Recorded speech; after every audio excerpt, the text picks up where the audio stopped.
অস্বীকার করতে পারবেন না, এই বাংলাদেশের এখনো ৮০% মানুষ বিশুদ্ধ আমরা কোরআন তেলাওয়াত করতে পারি। কোরআনুল কারীমের অনুবাদ, অনুভব, মেসেজটাকে এটা আমরা অনেকেই জানি না। আসসালামু আলাইকুম ওয়া রাহমাতুল্লাহি ওয়া বারাকাতুহু।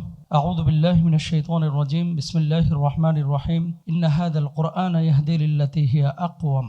নিশ্চয় এই কোরআনটা হচ্ছে এমন একটি কোরআন, এমন একটি কিতাব যেটা মানুষকে সবচাইতে সঠিক এবং সরল পথের দিশা দেয়। অস্বীকার করতে পারবেন না, এই বাংলাদেশের এখনো ৮০% মানুষ বিশুদ্ধ আমরা কোরআন তেলাওয়াত করতে পারি না এবং কোরআনুল কারীমের অনুবাদ, অনুভব, মেসেজটাকে এটা আমরা অনেকেই জানি না। কোরআন অলিম্পিয়াড আজকে এত সুন্দর একটা নুরানি মজলিস কায়েম হয়েছে। বাংলাদেশের প্রত্যন্ত অঞ্চলে এই ধরনের কিছু কার্যক্রম হাসানা ফাউন্ডেশন আরো বিস্তরভাবে শুরু করুক এবং সেক্ষেত্রে আমাদের ধ্যান জ্ঞান, শারীরিকভাবে আর্থিকভাবে আমরা সহযোগিতা এবং অংশগ্রহণ করবো ইনশাল্লাহ। এবং আপনাদেরকে বলবো যে কোরআন ভিত্তিক সমাজ বিনির্মাণের জন্য কোরআন অলিম্পিয়াডে আজকে যারা পুরস্কার পাবেন আপনাদেরকেও কিন্তু দায়িত্ব নিতে হবে। আমরা প্রত্যেকে নিজ নিজ এলাকায় যদি একটা দায়িত্ব নেই যে আমি আমার সমাজে অন্তত ২০ জন মানুষকে কোরআন শেখাবো, আমি অন্তত ৩০ নম্বর পারাটা আমার এলাকার মধ্যে এক বছরে তাফসীর শোনাবো ইনশাল্লাহ। আমি রমজান মাসে যেহেতু আমার বিশ্ববিদ্যালয় বন্ধ থাকে অথবা ক্লাস বন্ধ থাকে, সেই সময় আমার নিজ এলাকায় চলে যাই, ঈদের ছুটিটা কাটাই আমরা ১০ দিন ১২ দিন, আমরা এলাকায় কিছু দিতে যাই এবং এই মানসিকতাটা আমাদের তৈরি করা উচিত। তাহলে হয়তো আমাদের বাংলাদেশটা কোরআন ভিত্তিক বাংলাদেশ